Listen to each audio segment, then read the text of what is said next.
Assalomu alaykum. Anglayotganinglar tarixiy roman G'ani Batur. Avtori Ziyo Samadi. 19 bob. Davomi. Shtab oldidagi cho'ng ko'cha liq odam. Bu odamlarning bir uchi ko'k ko'rikda bo'lsa, ikkinchi uchi to'g'ri ko'rikda dengiz to'lqinidek tavrinib, har soha, har kasbdagi shahar olisining to'lisi nayza, tayoq to'qmoq bilan qurollangan. Hammaning niyati bir. Yovuz dushmanga qarshi jang qilmoq, ona vatanni ozod qilish ko'rishiga qatnashmoq. Ular inqilobchilarni himoya qiladi. Janglarda tavlangan botirlar bilan bir safda turib jang qilishni xohlaydi. Danqi xalq ichiga tarqalgan va xalq tarafidan qo'shoqlarga qitilib madilangan G'ani Baturga ishinadi va uning bilan iftixorlandi. Uni Sodir palvonga taqlid qiladi. Top ichidan kimdir birisi egizrak yerga chiqib olib, tuvandagi qo'shoqni unlik, hayajon ichra o'qivdi.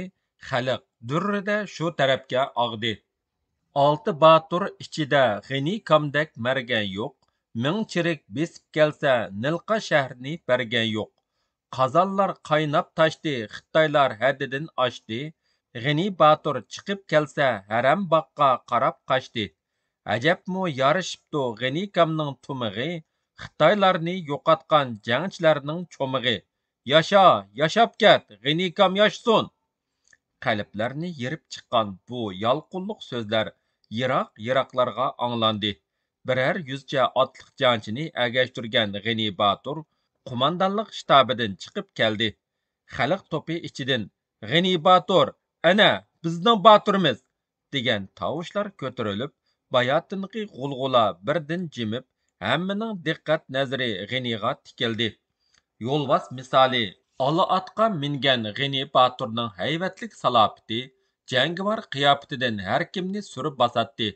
U chapras qilib ikki mavzur esib, so'sar tumoq kiyibaptikan, so'latini texmi ulg'aytib ko'rib, havas qilasan, rashqing qo'zg'aladi. Baturning keyinda sapga tizilgan jangchilardan shiddat aks etib turg'achqimikin, mana bizgimi qurol yarshidi, bizmi jang qila olaymiz degin kelidi. Milliy g'ururing qo'zg'aladi.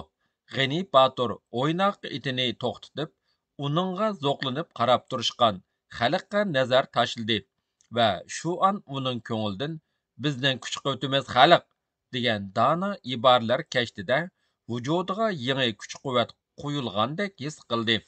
Qarindoshlar, hayajon ichra xitob qildi G'ani, o'ng qo'lini egiz ko'tarib. Biz ya o'lim, ya ko'rim deb qo'limizga qurol oldik. Endi bu yurtda ya Xitoy zo'mgarlari turdi, ya biz turimiz. U tiniq olmoqchidek, uning og'ziga qarab turishgan xalqqa sap soldi va so'zini davom qildi. O'yinning cho'ngi texi oldimizda. Men yengilab bosh soqchida azob chekayotgan qon qarindoshlarimizni qutuldirishga va'da berib chiqdim. Mana, menga qo'shilishni xohlaydiganlar bir chetga o't. Qayoqqa boshlasang boshla. Seni deb keldik, G'ani Batur. Tushdan ovozlar ko'tarildi. Sapga tizlayli, sapga. Topning oldiga chiqdi 3-4 yigit va ularning biri oy yulduzliq bayroqni qo'ynidan chiqarib pulanglatdi. Olg'a! Komanda berdi G'ani Batur va jangchilarni agashtirib olg'a tushib mandi. Uning keynidan davrigan xalq mandi. Yoshsun ozodlik, yoshsun inqilob. Xalq to'lqini go'yo davolg'ib oqqan qiyon suvni eslatdi. Bosh soqchi mahkamasi G'uljining g'arbiy qismi Do'ng mahalli bilan Yangi shaharga fasildosh Chasa ko'chini ishg'ol qilib turdi. To'rt atrofi egiz qo'rg'on, tomning usti tikanlik sim bilan to'salgan bu zulm o'chig'ining ichiga soqchi askarlardan boshqa bir batalyon muntazam chiriklar puxta bekingan edi. Ularda o'q dora yetarlik, pilimot, minomiyotlar bilan qurollangan. Soqchi boshlig'i Gov muasira ichida qolsa-mu, o'z kuchiga va Urumchidan keladigan yordamga ishonib, tarsoliq bilan qarshilik ko'rsatmoqda. Gov Jujang qurgan mudofiasini aralab, ko'zdan kechirib, amdila kabinetiga kirishiga shaxsiy kotibi kirib, o'g'rilarning elchisi kelganligini xabar qildi. elchi zivozlar elchi avatish darajasiga yetibdimi? Gov zanglik qilgandek kuldi. Muhammar baybatchimi? U chantolar orasida nima qilib yurdi ha? Vaysab ketdi Gov. Yolg'izmi? Yolg'iz o'zi. Keltur. Xo'p. Maxsus katib chiqib Muhammar baybatchini boshlab kirdi. Nima qilib yursan? So'rdi Muhammarni o'ltirishqimi taklif qilmay Gov. Iniqlabchilar nomidan elchi. Sen iniqlabchilar emish, o'g'ri, bulanchilar degina. Tungan balasi o'g'ri chantolarga agishib, elchi bo'lganiga hayronman. Men elchi, gapingga quloq solishingni iltimos qilaman. Shunda nima gap qilmoqchi bo'lsan, taslim bo'l demoqchi ekanligingni aytmasangmi, bilib turibman. Bilgining yaxshi, o'ylash, bilish vaqti yetdi-ku. Gavjujang. Qo'zg'alonchilar yolg'iz Uyg'urlar, sen degan chantolar emas, taqdiri bir ezilgan millatlardan tarkib topgan. Bas, tashviqotingni qo'y, setilma. Kim setilma ekanligini xalq biladi, senmi bilasan, lekin bilib turib tan bermaysan. Nima? O'rnidan chachrab turgan Gov o'rpiyib kelgan peti elchining qochtig'a shundoq urdiki, u santurlib berib to'xtab, tamkinlik bilan dedi: "Esingni yig', Gavjujang, odamlarning jiniga zomin bo'lma. Taslim bo'lmay charang yo'q. Sen qo'rshovda. Taslim degan so'z chiqqan og'zingga otaman." G'aljirlashgan jallod tapanchini kuburidan chiqarib, aymanmay uningga nafrat bilan tikilib turgan Muhammar bayvatchining og'ziga qaratib tepkini bosdi.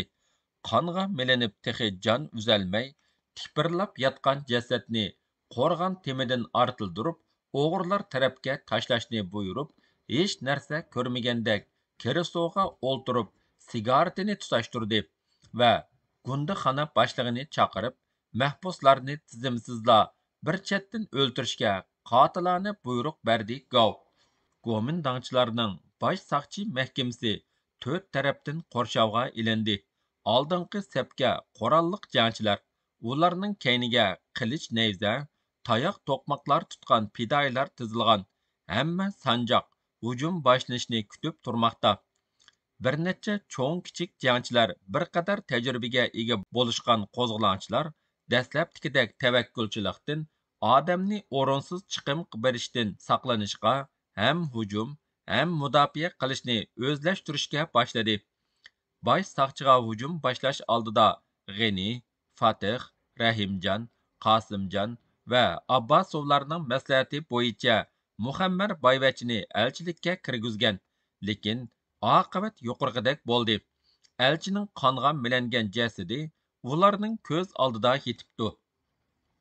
Zodi qonga qon, uningga boshqa gap ketmaydi. G'azablangan G'ani Batur mavzuridan qator 3 o'q chiqardi. Hujum belgisini berdi. Birer soatcha qirg'in etishdan keyin g'arb tarafdan kirgan jangchilar soqchi qurasiga yiqilishib, aholilik uy joylarining hovlilariga bekinishdi. Amdi ularni dushman qo'rg'onidan ko'cha bo'lib turdi. Qo'rg'onning bir chetini portlatmay ichkirlab kirish tez, dedi G'ani Batur. To'l yetarlik, dedi Nur Batur. Sodir bo'miz egizligi 22, kengligi 4 gaz keladigan bayonday seplini dor bilan portlatib, ko'k so'rgan ekan. Biz nipis qog'ozdek tomni o'riyolmasak, nima deb miltiq ko'tardik? Gap qila Aqvosh, deb Yusufga qaradi G'ani. O'zimga qo'yib ber bu timingni. Ata paxtangni Aqvosh. Yusuf, adashlar kuch bilan bo'lmasmi, so'z bilan har qanday tomni o'riyalaydi, dedi yana birsi. 9 rang, bir jang degandek, ba'zida po atqanningmi foydasi bor jumonglar, dedi. Yusuf Aqvoshdek etishni bilsang degina. Kulka chaqchaqdan keyin maslahat qilishdi. Yusuf bilan Quvon ikkisi boshliq aholidan shota yig'ishqa, Nur bilan Bavudun qo'rg'on temini portlatadigan to'l tayyorlashqa va portlatishga mas'ul bo'lishdi.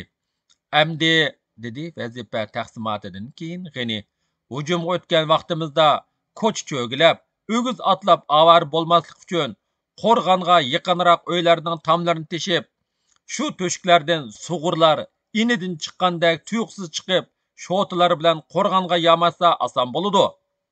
To'shikdan xila tesh kerak-da. Ha, to'shikni qandoq teshishni o'gitib qo'yay sen shovaklarga, dedi. Lom temir tapquzib keldi va lomni qo'lga ilib dangsab, nonga chakkuch solgandek tomning to'qim o'rnidek yerini cho'rgilitib sanjishga boshladi g'ini. U har sanjiganda lom tomga bir g'irishdek kirib, tom lingshigandek qiladi. Oxiri sanchilgan doirani bir tepividi. Gömürülüp adam bemalol patqidek to'shik hosil bo'ldi. Yaqin kel, gupay! Tudini chaqirdi u. Sen o'g'ri mushukdek kechalari to'xi o'g'irlashga mayir eding-ku. Muni to'shikdan chiqib, ko'chaning kanligini bilib kelgina. O'q yig'vatsima? Qo'rqma. O'q tegib o'lib ketsang, gavjujang ikkingni bir sandoq silib ko'mimiz, gupay! Yana kulki bo'ldi. Xayr, cho'nqur tiniq oldi tudi. Ölsem öley, amma sanduq salma.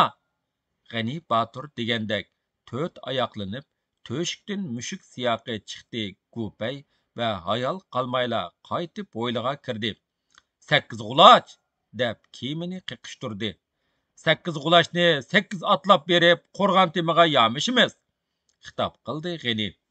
Kech kirgicha va kechsimu aralab etishib, hal qilg'uchi hujumga tayyorlik ko'rishdi qo'zg'olonchilar.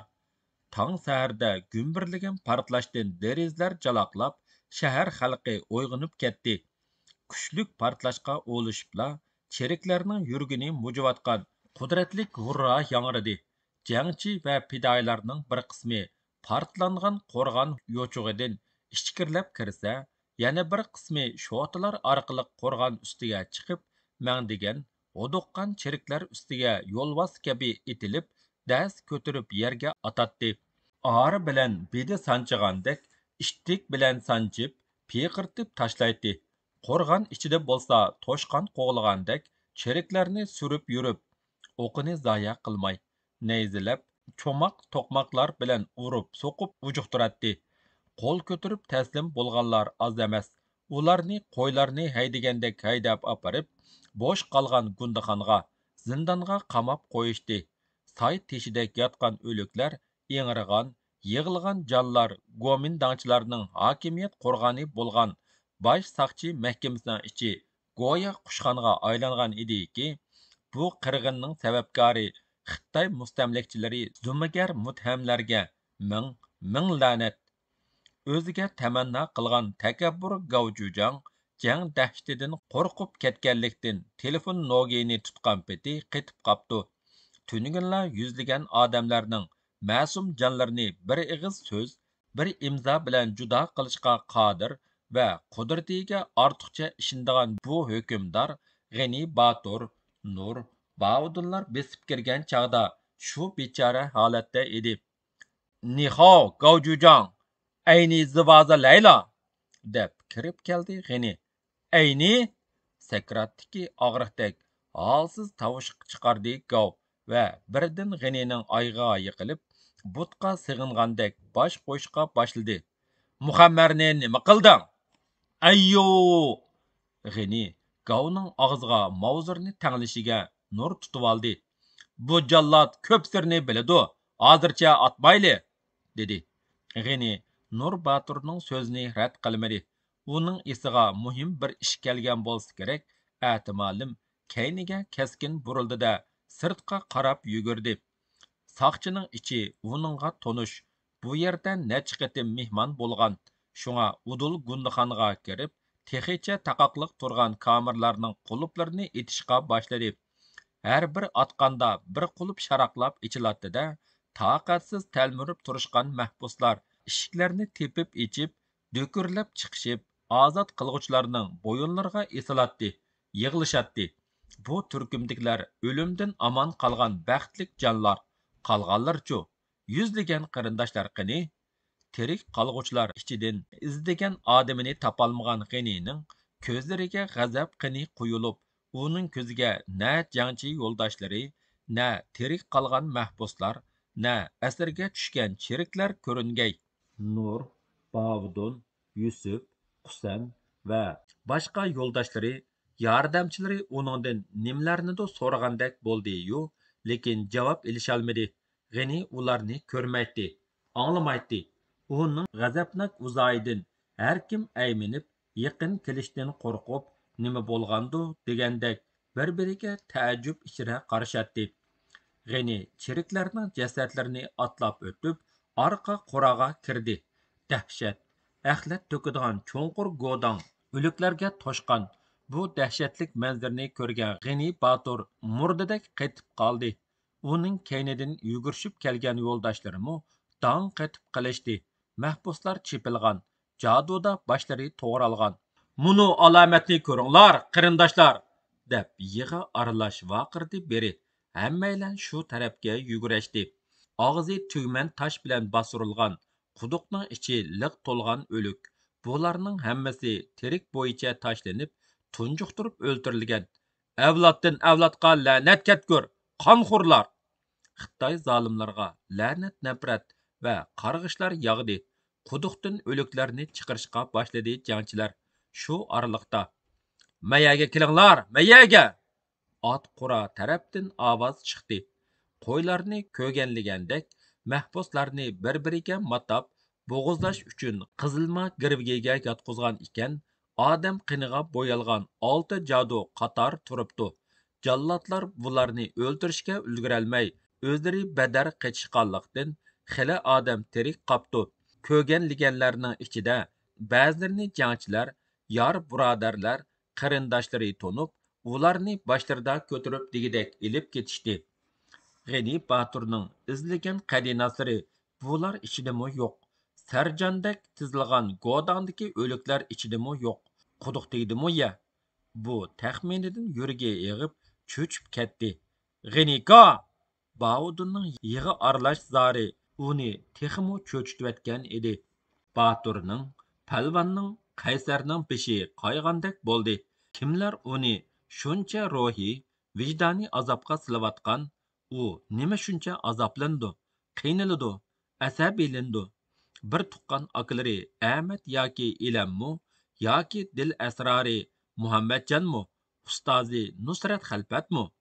Qarg'ina G'inika! Bavudun buqildab yig'lab gap qilolmadi. Uning oldida sunaylinib yotqizilgan jonsiz Muhammadjon. Muhammad! Vaqiravatdi G'ani. Bu hasratlik pig'on uning qalbini yerib chiqqan edi. Muhammadjonning dugulak yuzidan yiqimliq tabassum o'chmabdi. U hayot vaqtidagidekla xushxo'y, xushchaqchaq. Ha, salmabosh, qayerlarda so'qinib yurding? Meni ko'rging kelmadimi? Degandek do'stiga talpingandek ko'rinatdi. G'ani tizlandi. Do'stining zindonda uzoq yetib changalashgan sochlarini qayridi. Peshonasidan so'yganda hech qachon yosh chiqmaydigan ko'zlaridan issiq, dil asrorliq ikki tomcha Muhammadjonning so'q, jonsiz peshonasiga tamdi va "Kechir, oxiratlik do'stim, kechikdim" deb pichirildi Batur. Uning nilqa qo'zg'algandan buyanqi bir oy ichida 3-chi qitim motam hasratini chekkini mushu edi. Birinchi qitim yosh, navjuvon Batur yigit Hamidga, ikkinchi qitim do'sti, sabdishi qozoq yigiti Akbar Baturga va uchinchisi billa o'sgan tang tushi, jon og'inisi, qadrdoni Muhammadjonga. Ah, xushbel Muhammad! Tatliq uyquda yotgan Sabini onasi avaylab ko'targandek Muhammadjonni ikki qo'llab ko'tardida g'ayrona chamdab soqchi mahkamasining cho'ng hovlisiga chiqdi G'ani Batur va to'plashib uningga tiklinib qarab turishgan jangchilarning, aholining, tirik qolgan mahbuslarning oldiga kelib nazar tashlab chiqdida: "Bu mening yaqin do'stim, qarindishim, sizlarningmi qarindishinglar?" dedi sal titragan ovozda. "Mundaq qiynab o'ltirilgan yuzlagan qarindoshlarni o'z ko'zinglar bilan ko'rdinglar. Bular kim uchun, nima uchun qurbon bo'ldi? Xalq uchun, ozodlik uchun, erkinlik, mustaqillik uchun." To'p ichidan yolqinliq ovozlar anglandi. "Biz", dedi g'ulg'ula beslagandan keyin G'ani, "hech kimning yerini olamiz, mol mulkini tortib olamiz demaymiz. O'zimizning yeriga o'zimiz ega bo'lmaymiz deymiz. Shuning uchun qo'zg'aldik, qo'lga qurol oldik. Endi biz yerimizni, elimizni besib olib, xo'jayin bo'lib olgan, qinimizni sülükdek sho'rab, qiynab, azoblanganni oz deb o'ltirib qiriyotgan Xitoy zumigar muttahamlarni supurib tashlamagicha qo'limizdan qurolni tashlamaymiz. Yaşson milliy ozodlik inqilob, yaşson jangchi qahramonlarimiz. Kuchlik, yalqonliq shuarlar yangradi.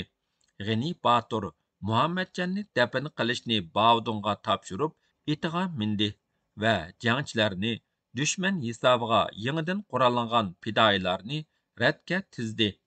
Alg'a, dushman ustiga deb komanda berdi.